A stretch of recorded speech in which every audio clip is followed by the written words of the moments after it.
Welcome back to Taiwan Outlook. Our guest today is Mr. Zhao Yuen-Chuan. He's the president and CEO of TAITRA. We've been talking about the so-called Taiwan Excellence Award, which is a government award given to those companies who has been very innovative in terms of producing their products and so on. I know that your organization, TAITRA, has been producing films to promote the Taiwan Excellence products and so on. Let's take a look at that film, and then we talk about that, and we'll come back. Okay, sure.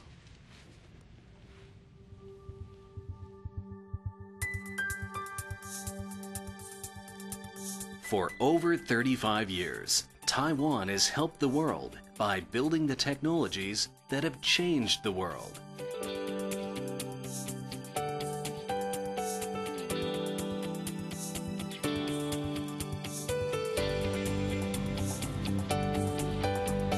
The place where IT innovative products are made.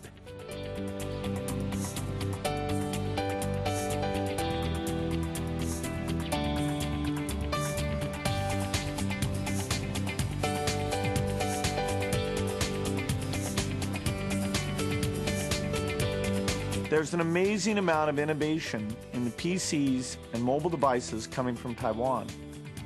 Because you are such an important global leader in innovation, we have based two of our key strategic industry collaborative ventures here, the Windows Hardware Engineering Conference and the Windows Media Engineering Center. Taiwan is a strong innovator. We even say that the distinctive thing is IT in Taiwan, but not just information technology. IT stands for innovation technology. Taiwan holds first or second position globally for a host of IT products. Some say there are no limits on what Taiwan can do. For example, in competitive sport and leisure,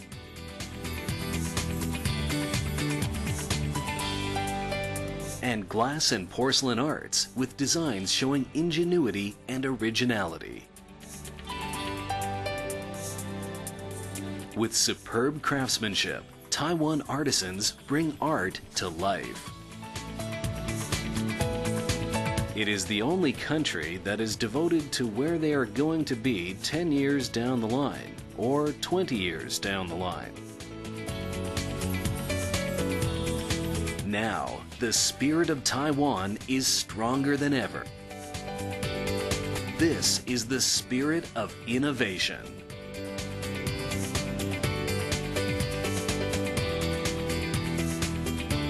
Innovative technology. You'll find it in Taiwan.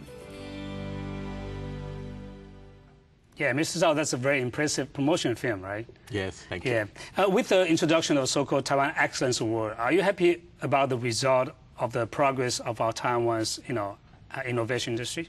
Yes, I'm sure, because lots of companies, they attend such kind of competition for many, many years, and then they try their best, to win the campaign. Yeah. So gradually, for these past 15 years, you can see more and more companies become more and more strong and more competitive in the innovation industry. Yeah, and in a general perspective, what would be Taiwan's niche in terms of innovation industry? Because I think it's a very broad concept, right? Yeah. But Taiwan has to find out the niche for our own economy. What would be the best niches that Taiwan has? I think coordination power, because Taiwan is a small island. Yeah. So since about 40 years before, Taiwan became internationalized. Yeah. We have to diversify. We have to enter. We have to meet international competition. Yeah. And gradually, we already have a strategy. We try to find the best place to produce, the best place to assembly, the best place to sell. Yeah. So our coordination power, the strongest in the world. We know how to coordinate these factors to produce the most competitive product in the world. That's right. And also, we spend our effort, I would say, not concentrate on invention, where I would say, because invention, sometimes you cannot guarantee the market. That's right. So we concentrate on innovation. That means we already have a market, but we try to way ahead of our competitor. So invention is something like something out of nothing, and innovation is an improvement in some way and try to be innovative. Can guarantee your profit. That's right. But as we know that Taiwan is very strong also at the so-called cluster effects. You have a group of companies and so on in Taiwan. And what would be the biggest clusters that we are having now in Taiwan? Yes, I will say there are several clusters in Taiwan. For example, like auto parts, like hardware, hand tool, glass, machinery, textile, so even pharmaceutical items. So we have so many clusters in Taiwan in different areas because they join together like a bicycle. They have 18. So they become more competitive because in this cluster, they cooperate. But you mentioned that there's another area that we are hoping to improve. That is a so-called medical service sector. Could you tell us a little bit about that? Yes, because our government, they established an office called Taiwan Medical Service Internationalization Service, to develop Taiwan medical service. And in medical service, there are two fields. One we called transnational medical service, transnational medical service, and the medical tourism. In transnational medical service, our government chose 5 categories. In these 5 categories, Taiwan, we are very, very competitive in the world. For example, like face surgery, heart surgery, like knee joint transposition, and liver transplant, and sterility. So in these 5 fields, Taiwan, we are very competitive. For example, like knee joint transposition. In Taiwan, where maybe only cost about $4,000 US. But in Singapore, we'll charge you maybe 9,000 or even more. But in the United States, maybe 14,000 or higher. So for such kind of people, if they go to Taiwan, they can get better service and they can charge them less, much less. And so in these transnational medical service, we are quite strong. But in another field, in medical tourism, Taiwan also very strong. For example, like health examination, like cosmetic surgery, like laser surgery. Taiwan are very competitive in the world. So I will say in these 2 categories, Taiwan are very competitive. So our government estimate in 3 years, we hope we can attract more than 100,000 foreign patients to Taiwan. Because now in Singapore, they already receive about 500,000 patients from overseas. And Thailand also very strong in this field. Taiwan before, maybe only few people, they know we are so strong in this field. So we like to develop. For example, like early in this month, we attend a Hong Kong Hong Kong healthcare and medical service exhibition. About 16 Taiwan hospitals attend that show. And we have forum, and we have seminar, and we have press conference. More than 41 media attend our press conference. So they say, oh, Taiwan, we are so strong in this field. Before they don't know. So lots of companies, not only hospital, but insurance company and a travel agency, they have interest. So they want to try maybe to transfer their patient to Taiwan, maybe cooperate with Taiwanese travel agency to arrange some kind we call tourism, such kind of, you can get medical tourism. Something but like that. It appears to me that promoting a product and promoting a service is somewhat different, right? And by promoting product, you have something in concrete, so it'd be easier to promote, to sell. But in terms of providing service, promoting a service, such as medical service, it's very hard to imagine how is that product better than the others and so on. What would be the strategy for you and TAITRA and Taiwan government to promote this kind of service product we are providing? Yes. Because for this, you cannot show them the products. That's very right. difficult to move a hospital to overseas. So when we attend, for example, the exhibition in Hong Kong, we have to invite all the expertise to Hong Kong and just to introduce them in this field, why we are so strong, introduce them, their technology. Yeah. Then, because to my knowledge, all private hospitals in Hong Kong, their chief attend that seminar. Yeah. So they pay attention to that. And also, we are not only attend the show in Hong Kong, but also in Singapore, in Dubai, in Middle East, in other countries, just to promote Taiwanese medical service. And also in November, we have our own Medifa, our own medical appliances exhibition. For this year, since this year, we will invite all hospitals to have a special area, introduce them our medical services. I see. And we will not invite customers, very difficult. Yeah. But we want to invite big clients. I see. For example, in Singapore, they have a Parkway company. This Parkway company, they don't have hospitals, but they sign contract with different, maybe 32 overseas hospitals. I see. So they will allocate the patient to the best place to receive medical treatment.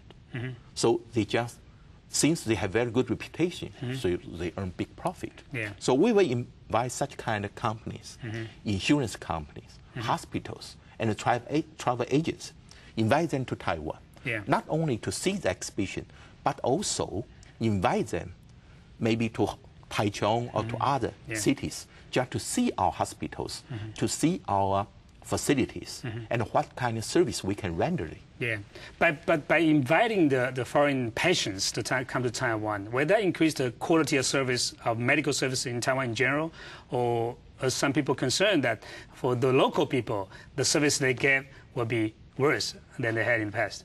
Oh, I will say some hospitals also are criticized by some complaint. Yeah. For example, we have 90,000 beds in Taiwan. Yeah. So, but the occupancy rate is only 70%. Okay. But many people complain you cannot find a bed in the hospital. But I will say it's because they cannot allocate the bed in a better way. Yeah. So just like there are some good hospitals, maybe some hospital people complain, but lots of hospitals, I will say, they already maintain very, very good level.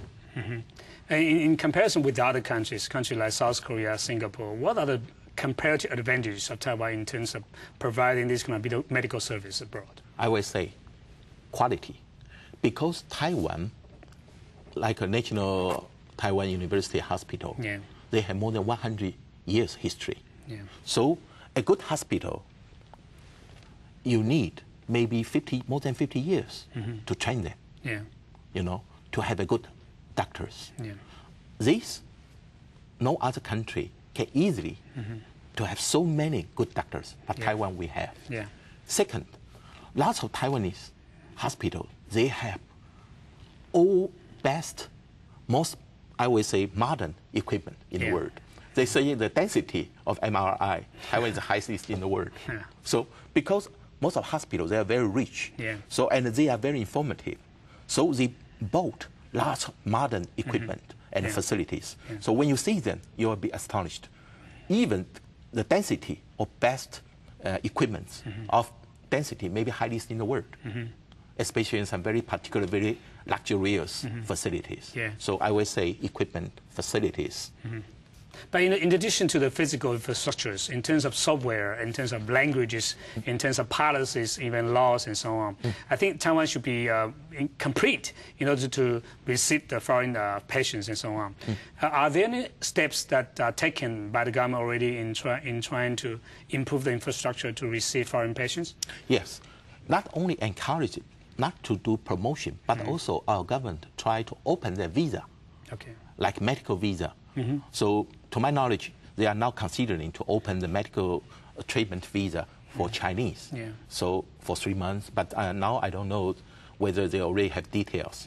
But they already decide to have such kind of visa because so many Chinese, maybe they like to receive medical treatment in Taiwan because they have keen belief in Taiwan's medical service. Yeah, that's right. But in addition to the medical service sectors, is there any other sectors that Taiwan has been focusing on in trying to make Taiwan more competitive? For instance, some people talk about the so-called medical or biological technologies and so on?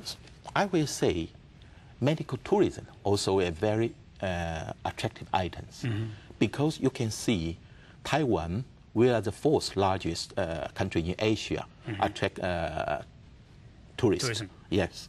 So our tourism industry, especially our food, because according to calculation, 65% visit to Taiwan because of food, our delicious meals. Yeah. And another, I think, about 18% because of fruit. Yeah, okay. So I would say more than 80%.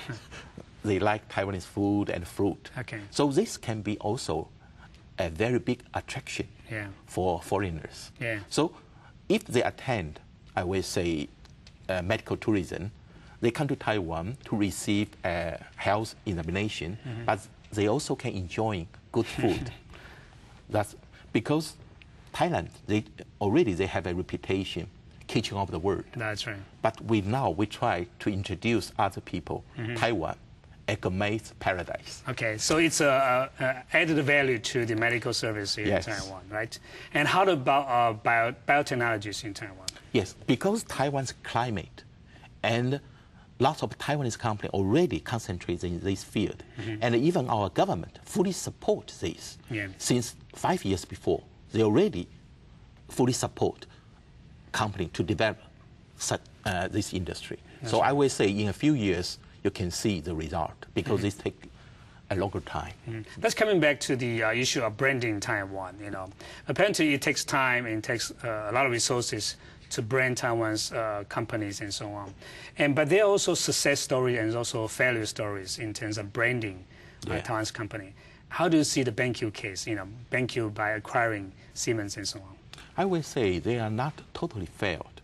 I will say because maybe they didn't understand the problems happen in the company they merged. So, and because maybe they are not fully understand the laws, and maybe they have wrong imagination about the labors. So because they promise them they can produce lots of new products, but actually they cannot provide them with new products. So they lose their niche. So I will say not because the BenQ's brand, BenQ, I will say to build BenQ's name, they are quite successful. That's right. And apparently the companies sometimes need help from the government and also from organizations like TAITRA to help them to reach out to other customs, other markets, and so on. So when we come back, we will talk about the role of TAITRA in recent years and the achievements you have achieved in the past few decades. And let's take a short break and stay with us.